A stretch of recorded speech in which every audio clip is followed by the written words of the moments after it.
Welcome to Inside Gaming. I'm Brian. It's weekend roundup time. So guys, if you live in the US or if you've paid attention to the news at all, you're probably aware of the very heated debate around abortion rights here after the leak of a Supreme Court ruling that would effectively do away with Roe v. Wade. Well, what does that have to do with video games? Well, it has to do with video games because Sony finds itself now sucked into the debate thanks to PlayStation boss Jim Ryan, and there is a bit of a firestorm that is kicked off as a result. So here's what happened. Last week, Ryan sent employees an email telling them to, quote, respect differences of opinion around abortion rights. The email, which was seen by Bloomberg's Jason Schreier, said that the company is multifaceted and diverse, holding many different points of view, and that, quote, we owe it to each other and to PlayStation's millions of users to respect differences of opinion among everyone in our internal and external communities. It went on to say, respect does not equal agreement, but it is fundamental to who we are as a company and as a valued global brand. Now, bizarrely, according to Bloomberg, Ryan went on to share something lighthearted to help inspire everyone to be mindful of having balance. That included a story about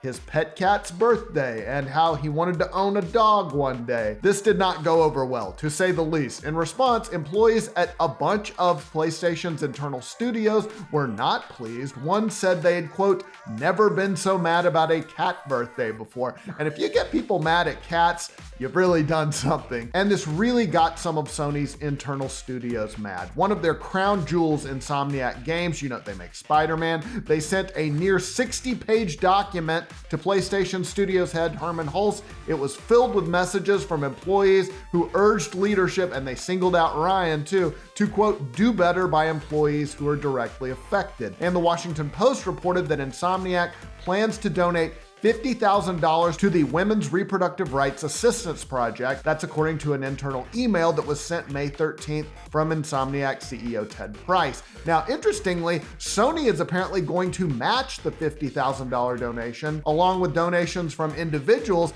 if they make them through their internal PlayStation Cares program. The Post also said that Sony is planning to formulate an initiative to give financial assistance to employees who might have to travel to different states to receive reproductive care. So, one hand, Sony is like helping them, making donations, but apparently they're forbidding anyone internally from saying anything with abortion in it. Insomniac staff have apparently been gagged from mentioning the studio or Sony in any social media messages about their donations to the Women's Reproductive Rights Assistance Project. In response to a question about what would happen if Insomniac tweeted about the donation as a studio, Price wrote in the internal email that, quote, there would be material repercussions for us as a wholly owned subsidiary. Price went on to say, among other things, any progress that we might make in helping change Sony Interactive Entertainment's approach would be stopped dead in its tracks. We'd also probably be severely restricted from doing important public-facing work in the future. Now, Insomniac employees apparently did ask if the studio could make a public statement about the issue, similar to Bungie, which you know is due to be acquired by Sony. Bungie recently publicly made a statement last week stressing that, quote, standing up for reproductive choice and liberty is not a difficult decision to make. This led to the YouTuber SkillUp tweeting, it's gonna really suck if Sony put a muzzle on Bungie in the future and stop them from doing actual hero like this. To which Bungie senior community manager DMGO4 wrote, I admit I'm just a CM in the grand scheme, but I'm confident in the following. We are and will continue to be Bungie. There will never be a muzzle big enough to stop us from standing up for what's right. And Bungie CEO Pete Parsons chimed in, responding to DMGO4's tweet with a simple yes. So, some subsidiaries are not allowed to speak out, but Bungie, well, they're not part of Sony yet, but they are definitely speaking out. And you've got Insomniac, which is an owned subsidiary, saying we want to do that too. And management's like, well, you're not allowed to. Now, other studios are speaking out, not necessarily Sony, but Xbox subsidiary Double Fine, which made Psychonauts 2, also made a statement supporting abortion rights, saying it is, quote, steadfast in our support of essential healthcare rights for all, and that the decision to overturn Roe v. Wade, quote, would deny people their human rights. Sony's gag order on its studios grew scorn from one former employee. This was Alexandria Neonakis, who is an artist and illustrator who formerly worked at Naughty Dog. They tweeted an article about the situation at Sony and wrote, if I was still at Naughty Dog, I'd be in HR's office by noon. Sony can right off, honestly. So yeah, this debate is spreading to the video game industry and causing a lot of drama for Sony. We'll get to the rest of the stories in just a second, but first, I love that sound. That new sound just makes me so happy, gives me a little tingle. That is the sound of another sale on Shopify, the all-in-one commerce platform to start, run, and grow your business. Guys, Shopify gives entrepreneurs the resources that were once reserved for big businesses, the big boys, but now upstarts, startups, and established businesses alike can sell everywhere, synchronize online and in-person sales, and effortlessly stay informed. Scaling your business is a journey of endless possibility. I love how Shopify has the tools and the resources that make it easy for any business to succeed from down the street to around the globe.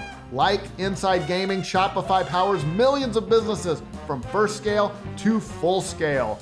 You can gain insights as you grow with detailed reporting of conversion rates, profit margins, and all that stuff, but it's more than a store because Shopify grows with you. Here's what you got to do, guys. Go to shopify.com/insidegaming, all lowercase, for a free 14-day trial and get full access to Shopify's entire suite of features. Grow your business with Shopify today. Go to shopify.com/insidegaming right now. Shopify.com/insidegaming. Thank you, Shopify. On to the rest of the stories. Big news, guys. Saudi Arabia has bought Nintendo. Well, they bought 5% of it anyway. Bloomberg reported that a little sliver of Nintendo is now owned by Saudi Arabia's public investment fund, which makes it Nintendo's 5th largest shareholder now, so not an insignificant sliver. The fund has also been buying a lot of video game stakes recently. They got a slice of Capcom, Nexon, EA, Activision Blizzard, Take-Two. Oh, and it owns a majority of SNK. So this is a move to diversify Saudi Arabia's economy, which is obviously based around oil. It's all run by the Crown Prince Mohammed bin Salman, who is a fine, wise leader who definitely doesn't have journalists killed. So yeah, it's a little bit uncomfortable. Nintendo said it learned of Saudi Arabia's purchase from the news, and they declined to comment further. I'll bet they did. Fall Guys Ultimate Knockout is going free to play. The big hit of 2 years ago will be free when it launches next month on Xbox, Switch, PS5, and the Epic Games Store. You might remember Fall Guys was a huge pandemic hit when it came out in the summer of 2020. It was initially a free PlayStation Plus game. Since then, it's been around $20 for sale, give or take. You might remember the game was supposed to come out last year on the Switch and Xbox, but that got delayed. It is now scheduled to release for pretty much everything on June 21st. Developer Mediatonic is also basically resetting the game's seasons on June 21st. That will be the start of Season 1 free-for-all. Oh, and it's going to be cross-play, cross-progression across everything, so that is cool. Now, if you already own the game on PS4 or Steam, you will get something called a Legacy Pack that's got unique cosmetics and the game's first paid-for battle pass. They're calling it a season pass. All right, so we know that Call of Duty Warzone 2 is coming out sometime this year, and now we're starting to get some leaks about what might be in it. This comes from the YouTuber Nero Cinema, who said they were contacted by somebody who played the game already. They've been leaking details. Now, obviously, there are some spoilers here, so just keep that in mind. So Nero says in the video that Warzone 2 is apparently more like Blackout than the original Warzone. Their source also said that loadouts are still going to be a part of the game, but they'll be locked behind something called strongholds, which will work as apparently mini objective that once you achieve them, they will unlock the loadouts. Oh, and weapons will apparently only have 5 attachments instead of 8 this time around. And this stuff was confirmed, well, some of it by industry insider Tom Henderson, who tweeted that, quote, a lot of this is true. Now, there was also a Reddit thread that was compiled about all the stuff in Nero Cinema's video. Here's some other stuff we can expect. Pro perks will be returning. Armor is coming back, but you'll need a satchel to hold armor. You will not have that by default. There's going to be a bag system with limited inventory. That's going to return. Similar to what they do in Blackout, you can hold extra weapons in the bag, but then you'll have to sacrifice other things like kill streaks, etc. Inventory management will be more a part of this Warzone. Again, similar to Blackout. New map is returning. Verdansk will be returning at some point, and slide canceling was not in the build they saw. You could slide, but not cancel it. So there you go. All right, it's no secret that Red Dead Online players are frustrated, to put it very mildly, about the state of the game. The multiplayer spinoff to Red Dead Redemption 2 has not gotten a substantial update since July of last year. That was when, you might remember, the Blood Money update released. The community has been begging for a while now for Rockstar to update the game. They started a hashtag #SaveRedDeadOnline. Well, they finally got some confirmation that their pleas have been heard. Take-Two CEO Strauss Zelnick told IGN he was aware of the community's frustration, but said they would need to look to Rockstar for a response. Well, but you're the CEO of the whole thing, dude. Maybe you could talk to him. I don't know. Zelnick said, Rockstar Games talks about the updates that are coming, and we're working on an awful lot at Rockstar Games. I've heard the frustrations. It's flattering that they want more content, and more will be said by Rockstar in due time. IGN asked him if Take-Two was planning to continue to support Red Dead Online long term. He said that was the plan, but then interestingly, after that report came out on IGN, Take-Two got in contact and clarified that it was solely referring to the online servers, and that any future content updates will be up to Rockstar. That's an interesting clarification there, and not an encouraging one. All right, time for a 5-second review.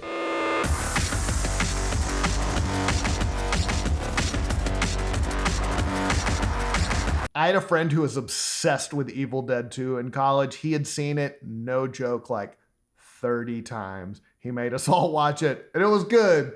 It was really good. He was just like weirdly into it. All right, let's talk about the games coming out next week. First up, Soda Crisis is a fast-paced, side-scrolling shooter. You play as a mysterious character of unknown origin, equipped with advanced high-tech gear and fierce combat skills. Definitely the chosen one for this rescue mission. Comes to PC May 24th. Ni no Kuni Cross Worlds. The beautiful world of Ni no Kuni comes to life again in a fantastic new adventure. Dive into your new fantasy world. Ni no Kuni Cross Worlds awaits you. Comes to PC and mobile May 25th. Golfy is a run-based roguelike mini-golf deck builder. Play through procedurally generated levels, build a deck of crazy card abilities, try to beat all 18 holes. Pick your route carefully because no 2 runs or shots are all the same. Comes to PC May 26th. My Time at Sandrock. Travel to the desert community of Sandrock and take on the role of a fledgling builder. Use your trusty toolset to gather resources, construct machines, and turn your rundown workshop into a well-oiled production facility to save the town from the jaws of economic ruin. Comes to PC May 26th. Sniper Elite 5. The award-winning series returns as Carl Fairburn returns to uncover Project Kraken in 1944 France. A genre-defining authentic sniping with enhanced kill cam has never looked or felt better as you fight across immersive maps to stop the Nazi war machine in its tracks. Comes to PC, PS5, Xbox Series X, PS4, and Xbox One May 26th. Arcade Spirits: The New Challengers is the follow-up to 2019's Arcade Spirits, a visual novel of love and pixels in which you seek friendship and romance while working in an arcade. Now the tables are turned as you seek friendship and romance while playing in an arcade. Comes to PC, PS5, Xbox Series X, PS4, Xbox One, and Switch May 27th. Cal the Kangaroo. Inspired by the golden age of 3D platformers, Cal the Kangaroo returns in a whole new adventure. Embark on an epic journey, master magical gloves, explore lush environments, and take Cal through his most grand tale yet. Comes to PC, PS5, Xbox Series X, PS4, Xbox One, and Switch May 27th. Moolander is a 2D action-adventure platformer where you take control over your civilization's last remaining spaceship to scour varied environments and search for the source of infinite amounts of milk. Tame the mighty cows, discover hidden secrets, solve puzzles, and fight intelligent enemies. Comes to PC, PS4, and Xbox One May 27th. Remote Life is a 2D side-scrolling space shooter for PC. Experience a fast-paced action game with insane graphics and hyper jump into a brutal, frenetic techno-alien world. Free the world from this dreadful nightmare before its nauseating breath of horror destroys mankind. Comes to PS5, Xbox Series X, PS4, Xbox One, and Switch May 27th. Unexplored 2: The Wayfarer's Legacy is a challenging roguelite RPG with a tabletop feel, a node-based open world, and a cool twist on permadeath. Comes to PC May 27th. And finally,